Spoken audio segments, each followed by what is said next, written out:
मनोज जरांगे पाटील यांनी राज्य सरकारला दिलेला त्यांच्या मागण्या पूर्ण करण्यासाठी दिलेली जी डेडलाईन आहे 28 ऑगस्टची डेडलाईन ती आज संपते आहे। मराठा आंदोलक मनोज जरांगे यांच्या आंदोलनाच्या पार्श्वभूमीवर आज पुन्हा शिष्टमंडळ अंतरवलीला जाण्याची शक्यता आहे। दरम्यान जरांगेंच्या आंदोलनाची तयारी आता अंतिम टप्प्यात आली आहे। आंदोलनाआधी आज मनोज जरांगे पाटील हे बीडमधल्या गोरखनाथ टेकडीचा दौरा देखील करणार आहेत। अधिक माहिती घेऊयात आमचे प्रतिनिधी मोहसिन शेख यांच्याकडून। मोहसिन, जरांगेंचं उद्यापासून आंदोलन सुरू होत आहे, नेमकी या आंदोलनाची तयारी कशी करण्यात आलेली आहे आणि दुसरीकडे शिष्टमंडळ सुद्धा जरांगेंना भेट देण्यासाठी जाणार आहे। साधारण किती वाजता हे शिष्टमंडळ अंतरवलीत पोहोचेल?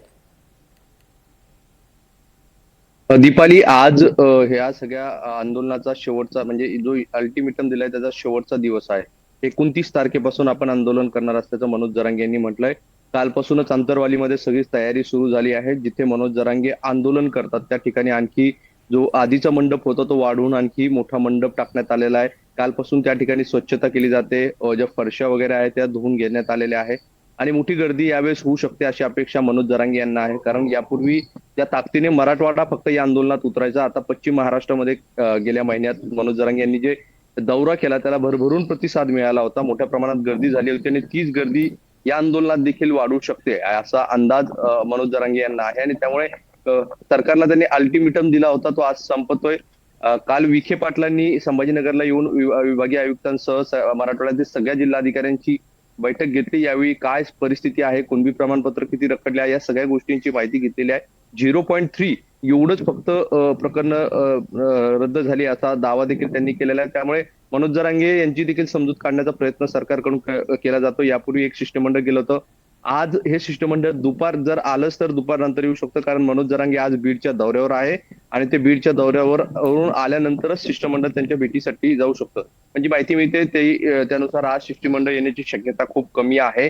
त्यामुळे उद्यापासून हे आंदोलन चालू होणार यात काही शंका नाही, कारण मनोज जरांगे यांनी तसा इशारा दिलाय।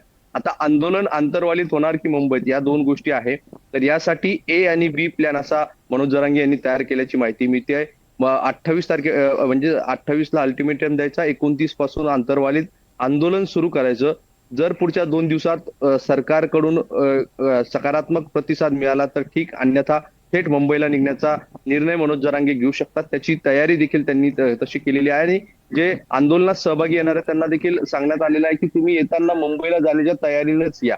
त्यामुळे हे आता मुंबईला देखील पोलिसांकडे परवानगी मागण्यात आलेली आहे। आझाद मैदानची पाहणी मराठा आंदोलकांनी केलेली आहे। त्यामुळे उद्यापासून हे सुरू होणाऱ्या आंदोलनाला आता सरकार कशा पद्धतीने प्रतिसाद देतं किंवा यावर सरकारची भूमिका काय असणार आहे, काय निर्णय होतो आणि मनोज जरांगे यांचं उद्याचं आंदोलन थांबवू शकतं का हे सरकार हे देखील पाहणं महत्वाचं असणार आहे आणि आज जरांगे बीडमध्ये देखील यावर भाष्य करू शकतात। त्यामुळे नेमकं मनोज जरांगे आता आज काय बोलतात आणि उद्यापासूनचं हे आंदोलन कसं असणार आहे हे पाहणं महत्वाचं।